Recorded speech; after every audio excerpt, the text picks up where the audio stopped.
Call to order the Scott County Board of Adjustment. First thing on our agenda is roll call. Commissioner Hussein is absent. Commissioner Pika? Here. Commissioner Robbins? Here. Commissioner Huber? Here. Commissioner Von Hoff is absent. Commissioner Henches? Commissioner Watson? Here. Next thing on our agenda is introductions. To my far left is Brad Davis, our planning manager. Adjacent to him is Rachel Nosbush, our deputy clerk. In the audience, we have Marty Schmidt, our zoning administrator, Greg Wagner, our senior planner, Nathan Hall, associate planner, and Tom Wolf, our county commissioner. Okay, next thing on the agenda is approval of the May 12th, 2025 minutes. Everybody's had a chance to review the minutes. Any changes or adjustments to the minutes? If not, do I have a motion to vote on the minutes? A motion and a second to approve the May 12th, 2025 minutes. All in favor, say aye. Aye. None in favor? Minutes are approved. Well, next thing on our agenda is three variances. The first one is PL 2025-038, request for a variance from the required setback to Cedar Lake to 35.3 feet. A variance to increase the size of non-conforming structure by more than 50%, and a variance to increase the lot impervious surface beyond the 25% allowed in the R3 zoning district. Matthew Church, applicant, and Jody Church, Grovel Trust property owner in section 13 of Helena Township. And Nathan, you're going to help us with this one. That's correct, Mr. Chair. The property is located in section 12 of Helena Township. It's on the northwestern side of Cedar Lake. The property includes an existing home and a detached garage. The existing structures are legal non-conforming structures or grandfathered structures that are not compliant with the front or side setback requirements. The lot is 9,090 square feet between the road right-of-way and the ordinary high water level, so significantly less than the 20,000 square feet that is currently required in the RR3 district. Between the house, a garage, driveway, shed, gazebo, the property currently has about 27% impervious surface area. If the large deck and deck walkways are included as impervious surface, the current impervious surface area would be 36.3%. Therefore, the property is not compliant with the required 25% maximum impervious surface. The applicant intends to remove the existing deck and shed prior to constructing an addition that would combine the detached garage and house. After the proposed changes, the maximum impervious surface would be 35.2%. The existing house and garage are located within the existing front and side setbacks on the property. However, they are not going to be encroaching any further into those setbacks. But the house would be expanded. It is a legal non-conforming structure, and therefore a variance to increase a legal non-conforming structure by more than 50% is required. That is included here in this variance request. The minimum setback to the ordinary high water level on Cedar Lake is 75 feet. However, we can use averaging between the two adjacent structures, which in this case would be 48.35 feet from the ordinary high water level. The current deck is approximately at 26 feet from the ordinary high water level, as shown here. And the exterior wall of the house is currently at 41 feet from the ordinary high water level. The applicant is proposing to remove the existing deck and construct an addition at 35.3 feet from the shore. This area of Cedar Lake, as we discussed even last month, it was developed back in the 1950s, 1960s, before there were the setback requirements, impervious surface maximums in place. And so there have been a number of variances on Cedar Lake for reduction of structure setbacks, including two more recently on the north end of Cedar Lake. And the small legal nonconforming size of this parcel, it does pose challenges for modifying this small home into a modern house in such a way that 25% or less of the property would be covered by impervious surfaces. There are neighboring properties that are currently exceeding the lot coverage maximum and are located closer than 75 feet to the ordinary high water level. A nearby property on Cedar Lake did receive a variance in 2022 to construct a house and attached garage at 39% impervious lot coverage because it was an improvement from the previous nonconformities on the property. So similar to this variance where the applicant is requesting to go from 36% impervious surface to 35%. The applicant is proposing that reduction in the overall impervious surface, impervious coverage, if the large areas of the deck are counted as impervious surface. Scott County's not always counted decks as impervious, but as some decks do allow water to pass down through to the soil below. However, the removal of such a large deck that currently encroaches substantially into the setback from the ordinary high water level and into the shore impact zone would be an improvement to the property. The Scott County Natural Resources Department has reviewed the request and is supportive of the variance request. They note that the removal of the deck and the addition of the rain garden that is shown on the site plan would help to mitigate the proposed impervious areas. The Natural Resources Department has provided a memo to this board. The Minnesota DNR staff have reviewed the proposal and are not opposed to the variance request. They did note that in addition to the rain garden, they would suggest redirecting downspouts and other items that would help to reduce the impact of the new construction. The Helena Township Board did recommend approval of the request at their May 21st meeting.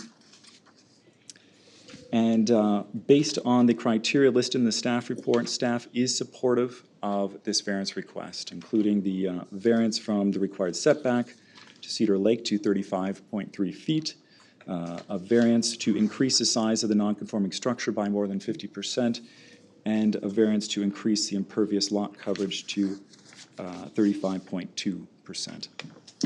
And I'll certainly stand by for any questions, Mr. Chair. Nathan, as far as they've worked with county to help on removing that deck, getting further away from the lake, which is a positive, and also the rain garden to help on infiltration and cleaning up the water before it goes in the lake. So that's all been things they worked with the county with, right? Yes, correct, Mr. Chair. They would be working with our Natural Resources Department and receiving guidance from them. Thank you. Mr. Chair? Yeah. But I know, just to continue on that, you don't have, and I'm assuming it's just implied, you don't have any of that in the recommendation. So if we pass this recommendation, we are just, it is implied that they will do all of these things that were mentioned above. Am I right? All right. Mr. Chair, Commissioner Robbins, the applicant will be expected to construct this property, construct the addition and modify the property in line with what they have proposed here, which would mean in line with the site plan that they have provided that shows that they will be constructing a rain garden to address the increased impervious surface area. So we would be So what you're saying requiring them is to- the motion includes a site plan that includes all the things that were mentioned above, right? correct, Commissioner. Thank you, Mr. Chair. Any other questions from the board? Not, this is a public hearing. Anybody like to address the board regarding this variance? Not, do I have a motion to close the public hearing? Second? A motion and a second to close the public hearing. All in favor, say aye. Aye. Not in favor? Nay. Okay, what are your wishes on this variance? Mr. Chairman, This is not unusual for us to grant this type of variance for this kind of property. So based on the 8 hardship criteria for granting a variance, I recommend approval of a variance from the required setback to Cedar Lake to 35.3 feet to increase the size of the non-conforming structure by more than 50% and to add, and to the increase the impervious lot coverage to 35.2%, recognizing that the Helena Township has already approved this request. Second. I have a motion and a second to approve the variance. All in favor, say aye. Aye. None in favor, say nay. The variance has been approved.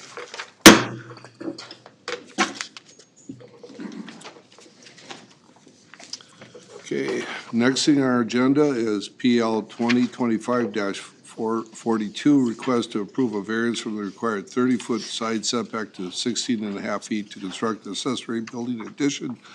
Matthew and Gabriel Hager, applicant and property owner in section 33 of New Market Township. And Nathan, you going to help us on this one too? Correct, Mr. Chair. This subject property is located in section 33 of New Market Township. The 10-acre property, it's partly open, partly wooded. There is a wetland in the center of the parcel that the surrounding land slopes towards. The south end of the property varies in elevation, fair amount dropping off the back of the house and generally sloping towards the east. The property is immediately adjacent to 63 acres of agricultural production. So it is adjacent to a large agricultural field. The applicants are requesting a variance to reduce the required side setback from the 30 feet required in the UER district to 16.4 feet for an addition to their accessory building. The 2,400 square foot accessory building was built in 2001 by the previous owner of the property. After fire damaged the structure in 2024, the applicant rebuilt the structure at 4,860 square feet, which is substantially larger than the size of the existing structure. We can see on this plan that this is where the existing structure was, and these are areas that have been added on to that, the original structure. The addition extends the accessory building 20 feet closer to the side property line, and an after-the-fact building permit application was made in 2025, February 2025.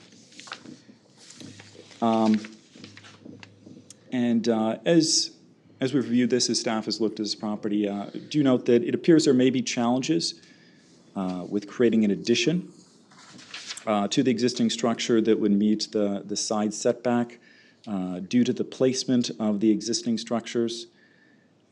It is here located at an angle from the property line, and this is shows where the new structure was constructed.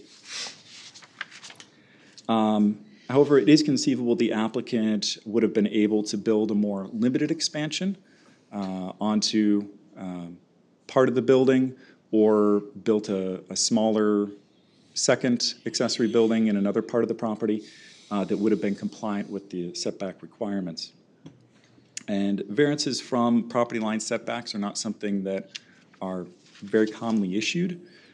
This board did approve a variance in 2021 in Cedar Lake Township to build an accessory building at 15 feet from a side property line. And the Board of Adjustment in that instance recognized that there is topography and other physical constraints on the property, and this board determined that the variance criteria was met in that circumstance. And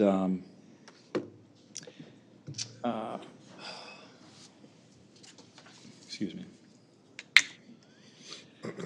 If the Hager's variance application is denied, they will need to remove part or all of the addition to be compliant with the side setback.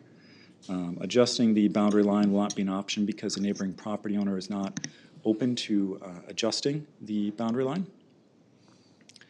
Scott County Environmental Services has reviewed the request and They do not oppose this variance, but would like all appropriate permits to be applied for in the future for plumbing and water usage. Because the addition was constructed without a building permit, Scott County Building Department has required the expanded structure to be certified by an engineer. And I understand the applicant is working with an engineer on that. The department does not have an opinion on the variance itself, but note that it needs to meet all the appropriate codes. Newmarket Township has recommended approval of the variance request at their May meeting. And the owner of a neighboring property has provided a letter. This is the owner of the neighboring 63-acre field. They have provided a letter noting that they are okay with the variance, but they're not open to a boundary line adjustment, any change in the boundary line of their property. Staff is not supportive of this request for a variance from the minimum side setback of 30 feet based on the 8 criteria for granting a variance that's listed in the staff report. I'll certainly stand for any questions. Mr. Chair. Wait, Mr. Hall, the original building was in compliance back in '21. Was that set back properly? The original building? Yep, correct, Mr. Chair. That was in compliance. That was over 30 feet from the property line. And then if they would have pulled a building permit, they probably would have found out that, hey, you just need to shift the building a little bit over further to the east. They could easily have done that during construction if they would have had a building permit. Yep, correct, Mr. Chair. They would have learned during the building permit process that the setback is 30 feet from a property line. And they could have made adjustments to their plan. Yeah, they could easily adjusted the building at that time. Right. Okay. Well, Chair. Be a little bit, say again why staff is denying this. Are you denying it because they do not meet the setback requirements? Why are you denying this? Right. Mr. Chair, Commissioner Robbins, so there are the 8 criteria that need to be met for a variance to be approved. And when we go through the variance criteria, we find that there aren't the exceptional circumstances that are needed for this. And so in the previous example, there was a case where a side setback variance was approved, but it was because of particulars of the property, topography of the property, things that were outside of the applicant's control. Whereas here, staff's opinion is we do not see that to be the case in this instance. So, just let me find, so because it doesn't meet, you're denying really because he should have known the setback requirements and conformed to those. Is that right? No, Am I getting that wrong? yeah. All right. I think what we're seeing here is he didn't pull a building permit when he built the building. Okay, yeah. And if he'd pulled a building permit, he would have been told all the rules. Instead, he built what he wanted to build. Yeah. And then, I don't know what precipitated needing to get a building permit afterwards, but he came in afterwards to try. What precipitated getting a building permit later? Mr. Chair, Commissioner Henches, the property was listed for sale earlier. Okay, that would do it. Yeah. So they listed the property for sale, came in afterwards to get a building permit. And that's why. All right, thank you, Commissioner Hedges, I appreciate it.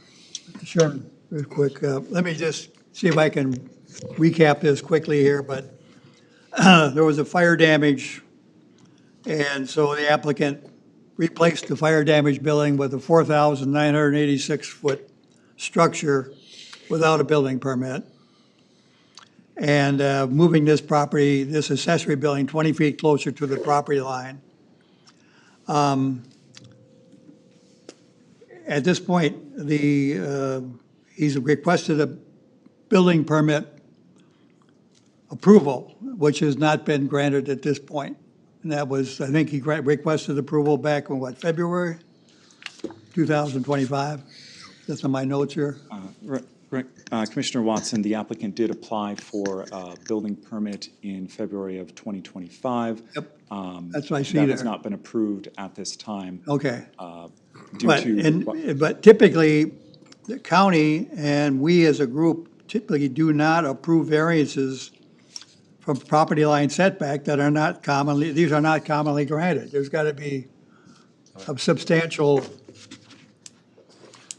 need or requirement for it. And we have a letter from a property owner adjacent that are, not in favor of this. We have the county staff who are reluctant to approve this. So is that the way am I seeing that? Is that how it reads out here? Completely my notes, and I'm accurate on that?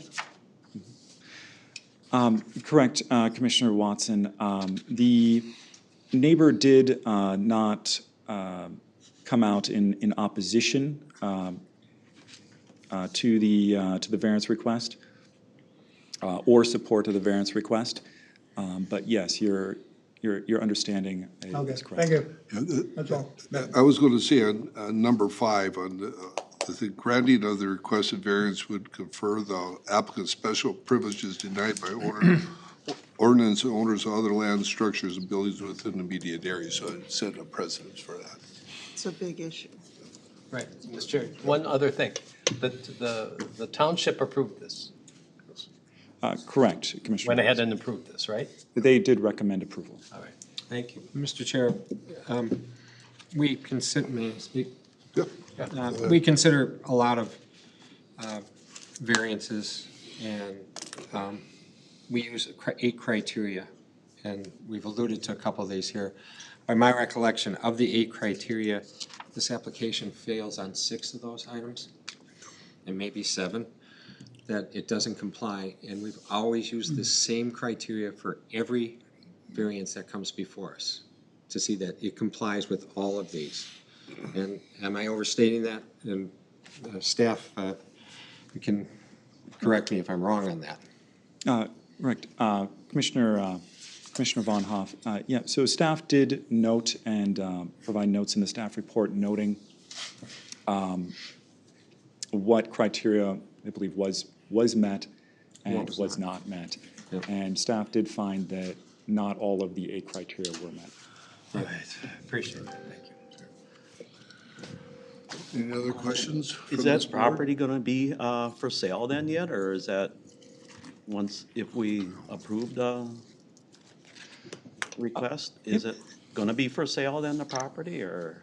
Mr. Chair, Commissioner Pika, I'm not sure about if the property is still for sale. If the applicant's here, that might be a good question. Thank you. Would like the applicant to come up? Yeah, I'm kinda curious if it's gonna be for sale, if he needs a. You want to address the board? Not, okay. Any other questions from the board? No. Is a public hearing on this variance? Anybody like to address the board regarding this variance?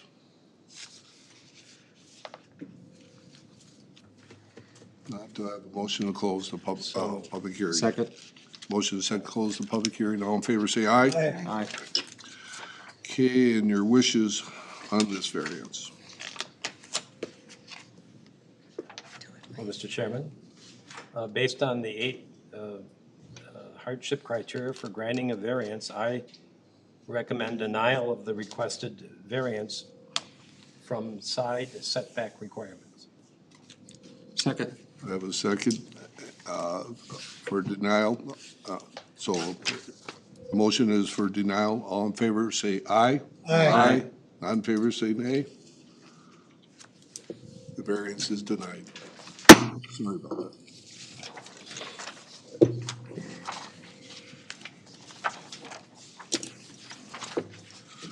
Next thing on the agenda is PL 2025-045, request to approve a variance to allow outdoor storage within the required front yard setback. Ace Auto LLC applicant and Rockland LLC property owner in Section 4 of Sand Creek Township. Greg, you want to help us on that? Good evening, Mr. Chair, Commissioners. On the screen is the site location in Section 4 of Sand Creek Township. The property is located to the west of US Highway 169. It is on Jordan Avenue and just to the west of Bluff Drive, Bluff Drive. So the board will be familiar with this property as the applicant did request an amendment to their conditional use permit, which was heard before the Planning Commission back in March. The request was to expand the outdoor storage area to the north of the property from where a lot of the existing storage is here. Just to remind the board, to the west of the property is the Louisville Swamp Wildlife Refuge. And it's not shown on here, but the floodplain from the Minnesota River and associated wetland areas, the regulatory floodplain does come up to the back of the building. So the challenge the applicant had was that they are not allowed to expand storage at all to the west because the floodplain basically hits the border of their existing parking and building areas. So the request was to expand to the north. This is turned here, so the building is right here, their existing gravel storage lot is here, and their proposed expansion would be further to the right or to the north. The Planning Commission recommended approval of the CUP amendment, subject to working with the township and county staff to come up with a solution for a lot of this existing storage that is in the front yard setback. Front yard setback is not allowed for outdoor storage. And so the applicants were provided with a code enforcement action. So we've been working to try and resolve. After consultation and an on-site meeting with Sand Creek Township, the town board chair, Chad Sandy, is here tonight. It was suggested that the applicant apply for a variance to allow outdoor storage within the front yard setback in the area north of the building. So the northeast corner of the building would be right here. There would be no outdoor storage allowed in front of the building, but they would be allowed to expand the storage to the east towards the road. But it was recommended by the township and county staff that they would need to provide significant additional screening to that area.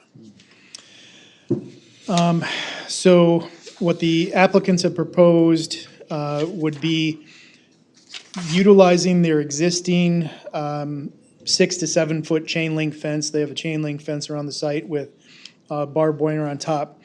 They would insert black slats that would make the fence approximately 90% opaque.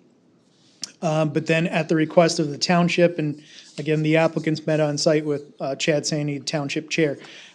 They're extending arborvitaes. Initially, it was just going to be across from the intersection of Bluff Drive, but they are extending those all the way to the north, to the north extent of that outdoor storage area. So the request then would allow storage to be expanded towards the road just in this area here. They would not be allowed to store in front of the building and to install that landscaping. This is just an updated civil drawing. I think just when the Planning Commission met, this wasn't finalized, but this has now been approved. So the applicant will be shifting some infiltration and pre-treatment, extending off the existing pond to the north. So this is allowed kind of on that western part of the property. So with this increased expansion and hard surface, that is all accommodated for with their civil plans. So they'll be grading that and expanding that infiltration pond, and then putting in the trees as recommended by the township and county staff. Sand Creek Township did hear this request at their township meeting last week on June 5th. and they have recommended approval of the variance. Staff is recommending approval. The criteria that we looked at here was that this property does have a unique circumstance where essentially the whole west half of the property is in floodplain, so they're very limited on their storage area because normally a rear yard would be where we want that storage, but here, this site is not suitable for that due to the floodplain. So staff is recommending approval. The applicants are here, and Chad Sandy from the township is here if you have any questions. Mr. Wagner, again on expanding into the wetland or the floodplain, the DNR is not allowing it? I mean, people do it all the time, but the DNR doesn't want to do that? I mean, you can expand out there, you might have to get some credits or something like that and pay to expand further west. Sure. They could, but I don't know. Yeah, Mr. Chair, it's more with the FEMA floodplain, it would be more of a part of their conditional use permit because impacting the floodplain is under county ordinance. And I'm trying to recall, we had one recently where the planning commission and board did approve some impact into the floodplain, but staff would feel avoiding any floodplain impact would be the preferred option here. Okay, thank you. Any other questions from the board? One small one. So what's the difference between along the road instead of front of the building? Is it because of emergency vehicles, Greg, or is it? Commissioner Pika, why we don't allow, Well, There- your slide allowed parking I- the cars to the north, but there still is same, close to the yeah, road, I guess is. yeah, What's the difference if they're in front of the building or, but they're all, it's still the same from the road sure. right away? Mr. Chair, Commissioner Pika, I'm just gonna zoom in here. I think you are correct. A lot of it is access to the building, so it likely is probably fire access. Cause when, you can see right now, this is a 2024 aerial. That whole front of the building, there's no like emergency access, I guess you would say. So to get these vehicles out of this area and open that space up for probably emergency access, but, you know, we would allow like employee parking in there, but we don't want inoperable junk vehicles in that area and, yeah, so that Thank would you. probably be a good reason for it. Mr. Wagner, the number of cars that he's allowed to keep in store, on site is how many? 35? No, so Mr. Chair, Commissioners, so we don't have, there is no maximum here. Okay, Vehicles that would be on the north side, anything that is unlicensed or inoperable. So what Ace Auto does is they buy yeah, salvage vehicles and then they repair or use them for parts. So anything that's inoperable would be under ordinance considered outdoor storage. okay. So they are allowed under their CUP to have a limited sales area. So as the vehicles go through the building and they're fixed up for sale, that was the original intent of the southern area. But we did not place any limit on the amount of storage they have. So they will have this new storage yard. They can fill that up. There's no limitation on that. We just look at where that storage is and, normally it's not within the front yard setback. So in other words, the county doesn't care how many vehicles he has as long as he puts them in the area of the storage and not in front of the building. Correct. Basically what you're saying. Correct, Mr. Chair. There was a defined, hold on, I can zoom back out. Sorry. All right. Okay, so this is their main site plan. So this area up here is designated for storage. And then you can see on the south side of the building is paved. So they need to get those vehicles within their designated parking spots. So we don't want them I think the board is aware they were having issues with parking in the grass around their property. So they need to get all their vehicles within their defined parking areas or defined storage areas. Mr. Wagner, as far as controlling what they're doing, is the township going to take the leadership on that? Mr. Chair, I mean, ultimately, it falls to the county. I mean, the county cites anyone for code violations. We do have conditions in the CUP that, allow the township to review the CUP. So generally, because we have one code enforcement officer, we respond to complaints or we respond to township notifications. So it's kind of a partnership between the township and county, but since this is a code complaint driven issue, I know our code compliance officer generally checks on these more regularly. Okay, thank you. Any other questions for the board? Mr. Chair, just one final question. Because this variance kind of sits on the screening aspect of it, would it be possible to get, once this is all done, and the screening's done and the plannings have been done, could we get a photograph of that from the street view? Sure, we can do a final update. back That to would be the- great to have an update, because I know a lot of times when we've done screening projects, or requested or had screening, that they haven't been what we expected and stuff. So just to make sure that it's compliant with what we're looking for, that's the only thing I would recommend. Any other question from the board? And that is a public hearing. Anybody like to address the board regarding this variance?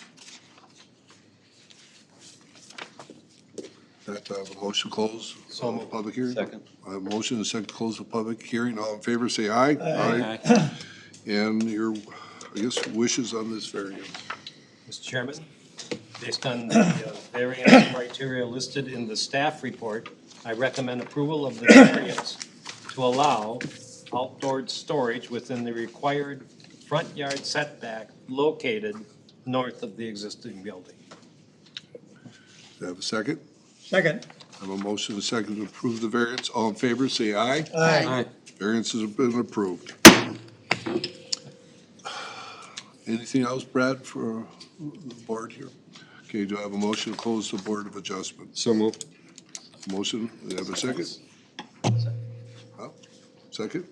Okay, we have a motion, second to close. All in favor, say aye. Aye. Board of Adjustments closed. Moving on to planning. Good evening. I call to order the Scott County Plan Advisory Commission meeting for June 9th, 2025.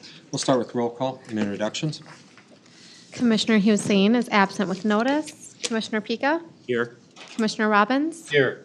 Commissioner Huber? Here. Commissioner Von Hoff? Here. Commissioner Henches? Here. Commissioner Watson? Here. At the end of our podium is our planning manager, Brad Davis. Next to him is Rachel Nosbus, our deputy clerk to the board. In the audience, I see Marty Schmitz, our zoning administrator, Greg Wagner, our principal planner, and Nathan Hull, our associate planner, and Tom Wolf, our county commissioner as well. Our first item of business is the approval of the May 12th, 2025 meeting minutes. The commissioners all had an opportunity to review the minutes. Are there any corrections, additions, or deletions to the minutes as printed? Hearing none, I'll entertain a motion to approve the May 12th. Mr. Chair, I move we approve the May 12th, 2025 minutes as written. I have a motion by Commissioner Huber. Do I have a second? Second by Commissioner Robbins. Any discussion? Hearing none, I'll call for a vote. All in favor, vote aye. Aye. Opposed? The motion passes. This time, I'll open the public hearing to consider the consent agenda. All items listed are on the consent agenda are considered by the Planning Commission to be routine and will be enacted by one motion. There will be no separate discussion of these items unless a Planning Commission board member or a member of the public so requests, in which event the item will be removed from the consent agenda to be considered separately. We have one item on the consent agenda this evening to be considered. It's number 2025-035, a request to approve a conditional use permit to construct a private indoor horse riding arena. Mark L. and Jennifer A. Griniger, applicant and property owners, in section 24 of Cedar Lake Township. Would anyone like that removed from the consent agenda to be considered separately? Okay. Seeing that no one would like it removed, it will be included in the consent agenda. This time, I'll entertain a motion to close the public hearing to consider the consent agenda. So moved. Second. I have a motion by Commissioner Watson, second by Commissioner Henches. All in favor, vote aye. Aye. This time I'll entertain a motion to approve the one item on the consent agenda. Mr. Chair, I move we approve the consent agenda as written. I have a motion by Commissioner Hubert. Do I have a second? Second. Second by Commissioner Robbins. All in favor, vote aye. Aye. Okay, if you're here for that item has been approved. So that has been approved to a conditional use permit to construct a private indoor horse riding arena in section 24 of Cedar Lake Township. Okay, our next item is public hearing number 2025-044. A request to approve a conditional use permit for an outdoor growing of 1/2 acre of cannabis in the A1 Agricultural Preservation Zoning District. John Burgess, applicant, and Kathy R.J. Regalis and Corey L. Lehart, trustees of Lehart Family Trust property owners in section 32 of Blakely Township. And I see that Mr. Schmidt is our staff member making that presentation. Good evening, Mr. Schmidt. Good evening, Mr. Chairman, Commissioners. On the screen, you see the site location map for the 40 acres proposed for the 1/2 acre outdoor cannabis grow. This 40 acres is located just to the west of Lenhart Lane, and that's a gravel township road.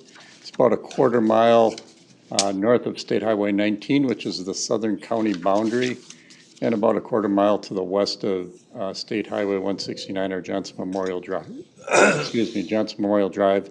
It's located in section 32 of Blakely Township, and it's zoned A1, which is our agricultural preservation area. As you can see from the site location map, surrounding properties are fairly large in size. Most of them are agricultural in nature. Some of them include homes on them as well. This property is owned by the Lenhart Family Trust.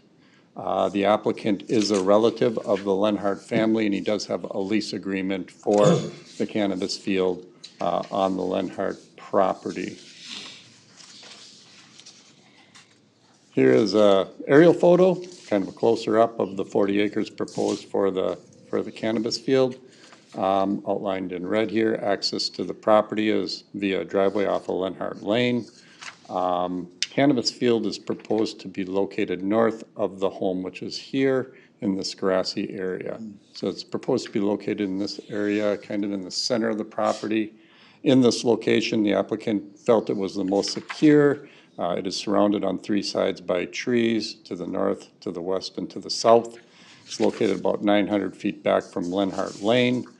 The applicant is proposing a row of arborvitaes between these 2 buildings on the farmstead here to aid in screening the field from the public road. The cannabis field will need to meet buffer setback requirements that are in the county zoning ordinance. Those buffer requirements would have to be 1,000 feet from the property line of a church, school, or place of worship. We don't have any of those in the vicinity of this property. It would have to also be 500 feet from the property line of a daycare facility, residential treatment facility, or a park that's frequented by minors, such as a playground or ball fields. Staff is not aware of any daycare facilities or residential treatment facilities in this area. The closest public property to this cannabis field would be some DNR land that's located about 3,400 feet to the west, and it's not developed. It's undeveloped property. I'm gonna jump to, this is an updated site plan. You should have received in your folder here tonight. The main difference between this site plan and the original site plan the applicant provided was the original plan showed a north-south fence extending across the property just east of the farmstead with a gate at the driveway. He was doing this for security purposes. As he met with the Office of Cannabis Management, they did require that the outdoor cultivation area be fenced with a 6-foot-high commercial or security-grade fence. So the applicant has amended his plan, removing the fence from this location here, and now bringing the cannabis field with a 6-foot tall chain link fence. The cannabis field itself would be about 110 feet wide on the east, 50 feet wide on the west, and about 200 feet deep. This dimension is slightly less than a half acre. The applicant did this on purpose to account for the canopy area because that's how these fields are measured. He would be locating a gate on the south side of that fence. Here's the location for the arborvitae that he was proposing to install between the two agricultural buildings here. The applicant is proposing that this field be grown only with organic fertilizer. He wouldn't use any herbicides, any pesticides. Any watering of the field, if necessary, would come from a well that's on site. He does not plan on using any additional lighting on the property, just natural light to grow the cannabis. I think it's important to note that in addition to this conditional use permit for growing cannabis, he will also need a license from the State Office of Cannabis Management for this operation. And through that licensing process, they do background check on the applicant and anybody working at the facility. They will review his operations plan to make sure it meets any security requirements that they would have. They would be looking at, how is he disposing of maybe any crop residue, that sort of thing. So they'll be reviewing items such as that. The way we have the CUP written, he will have to have that license ahead of actually operating at this facility. Our Environmental Health Office and our Natural Resources Office did review the request.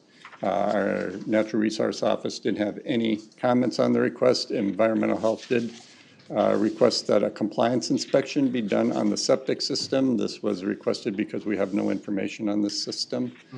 So the applicant told me this evening that he had that compliance inspection done. It is non-compliant, so it will be on a timeline for replacement of that system. With that, staff is recommending approval of the request, subject to the conditions in the planning report. The township did hear this request at their February monthly meeting. They did recommend approval. The applicant met with the township again here last week just to provide them an update on his plan. We did not receive any additional comments from the township. Both the township and the applicant are here if you should have any questions of those folks. Mr. Chair. I'm just curious, on a site like this, how much do you grow? How much can you grow on a site like this? Is there any way you measure that? What our ordinance allows, Commissioner Robbins, is, and this board will probably recall this, back at our May meeting, we heard a request to amend our Chapter 17 that regulates cannabis to allow up to 1/2 acre of cannabis to be grown on the property.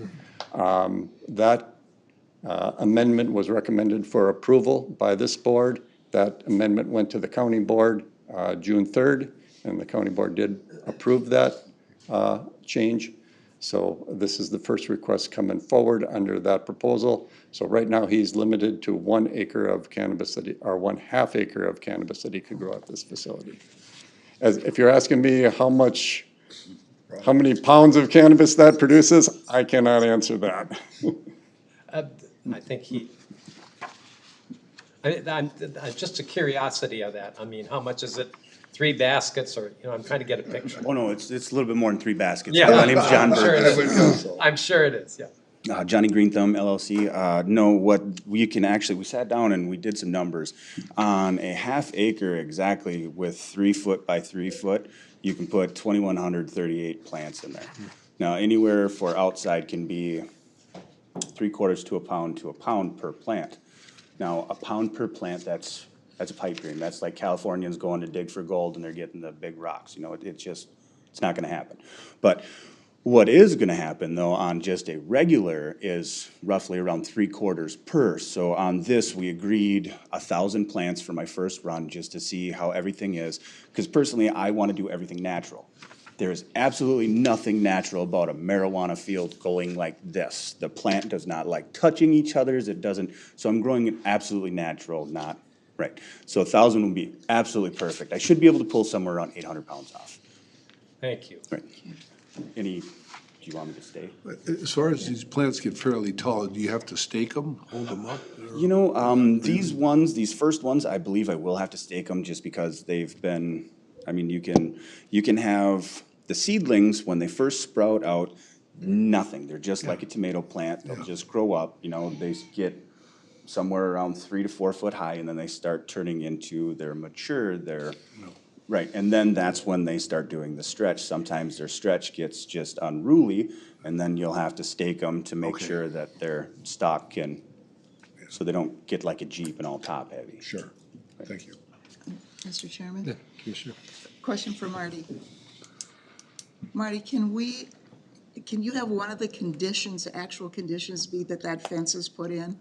Because when I was reading through this, that was the part that scared me a little bit, making sure that that is fenced, because I live out in the country on some acreage, and I could put 1,000,000 trees in and 1,000,000 berms in, and I can guarantee you that 10 minutes after I put my first plants in, every teenager in the neighborhood will know about it. So I really think that fence is important. The state made it a requirement. Pardon? The state made it, oh, sorry. Please come up to the podium, John.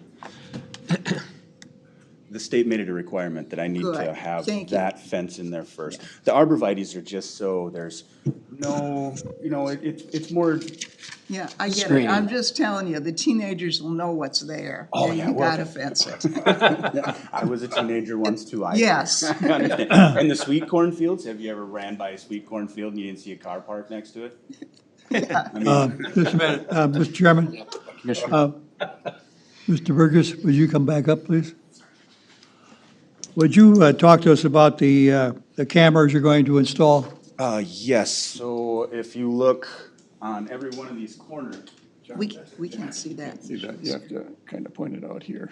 Oh, With the mouse. this is my biggest handicap when it comes to technology. I apologize so, right here, I'll utilize a post that will make sure I'm covering this way to this way.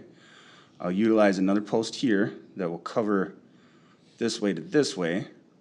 I'll post on the barn, on this barn here, to cover any this way. This barn here will cover any of this direction. And then, how do I make this bigger?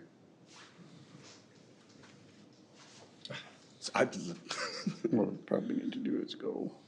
Perfect. And then there will be another post here that I'll attach one that is observing to and fro traffic. So the only entrance onto this road is from here and over here. Otherwise, this is 100% private. You can't, it's one in, one out. And then the driveway here, one in, one out. So every single one of the directions, the cardinal directions, over this way, this way, this way, and this way, will be under constant loop surveillance, or not loop, what is the word, the cloud one, where it goes up there and then, it's easier to utilize in case the police need anything or any, you know, and I hate saying that because I don't like thinking the worst, but I guess nowadays we really do. But it'll be easy access for them, and yeah, we'll have all 4 of the Cardinals down by the field, and then 2 maintaining any perimeter. The only way that anybody would have to do it is one heck of a hike through all of this farmland. And man, I would hate to be the person who's carrying it out, because that's some labor. I mean, you could get a job and make it an easier effort. Sorry. thank you. Mr. Chairman, Commissioner Henches, condition 5 does state that the applicant will follow his narrative and site plan for the operation, and if he changes from that operation, then any change would be reviewed by the town board and Thank you. county staff. And just for clarification on that, because I spent probably an hour reading state statute 342, and then going to Minnesota rules 9810.1500 subdivision 15, which covers this specifically on the requirement of the fence, and which I'm sure John is well aware of now, because originally the application didn't cover it, but the modified one does. Yes. And does comply with that, that he's going to comply with all of the security required Yes. by the Office of Cannabis Management. And I don't know if that should be reflected in our approval here, or something that you will do that, that's our understanding. So Okay. that was my only thing, go ahead. I just wanted to throw one thing out. The Minnesota Cannabis, they already gave out their first run for lottery tickets. Right. Their biggest complaint is they're 10 times further than we are. So what we've done right now is what every applicant should have done first. Right. Is, hey, I have a possibility of doing this. Hey, it's coming to your guys' place. Hey, it's coming under your guys' jurisdiction. Hey, I've done this for these guys here, and that's what you need. Nobody wanted to do that. They just wanted to say, the state, now I can do it. No, you gotta make sure you get permission and then do it. So I thank you guys for letting me.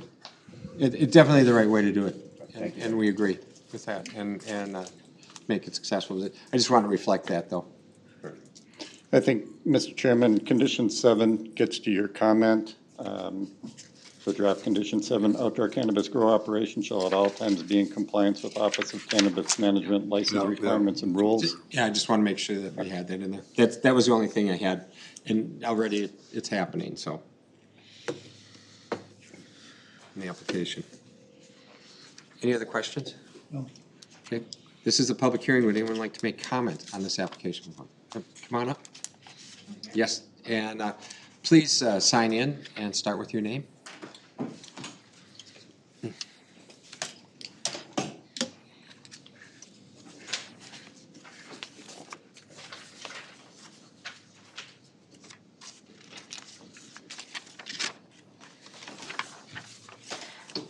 Hi, my name is Melissa Schwartz, and my husband and I operate a crop farming. If you look at this picture that's up right now, we farm on all sides of this property, and we also rent some of the farmland from the current trust owners, the people that live there.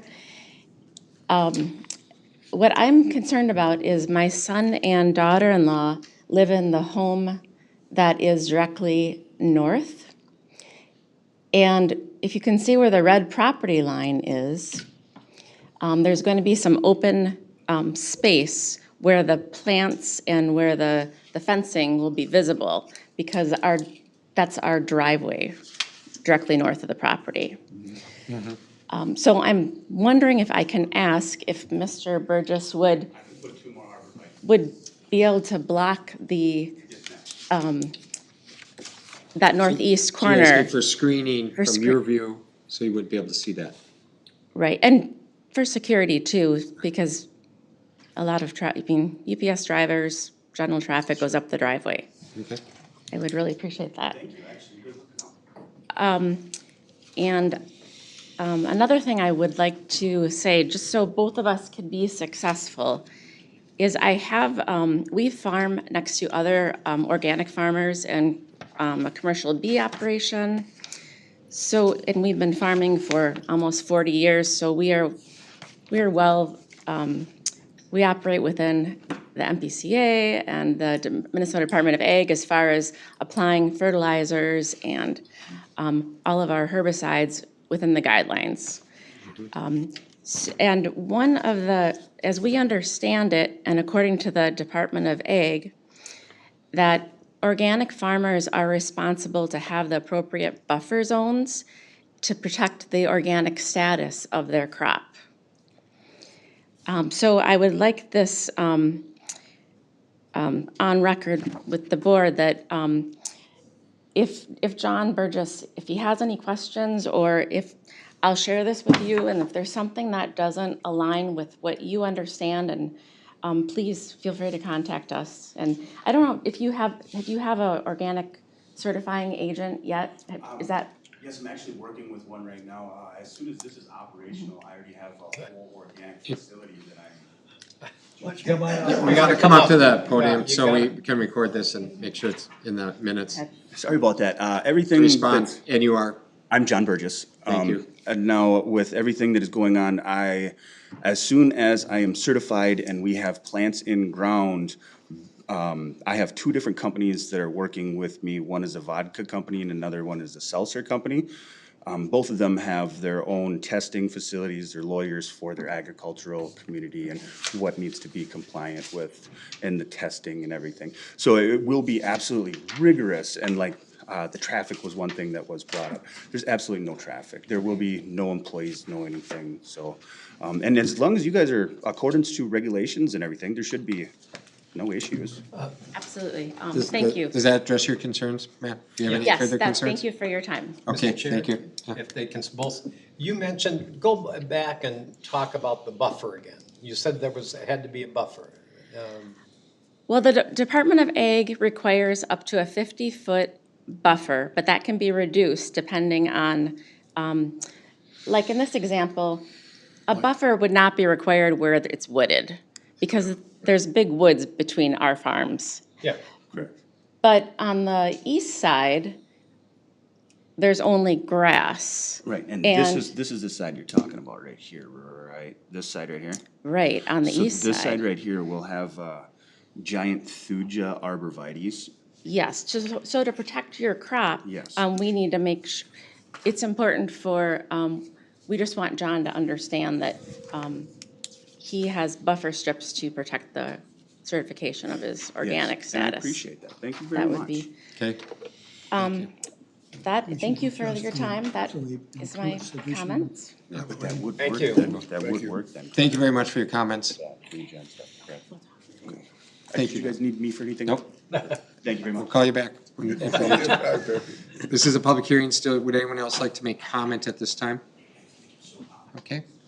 This time I'll entertain a motion to close the public hearing. So moved. Second. I have a motion and a second. All in favor, vote aye. Aye. Public hearing is closed.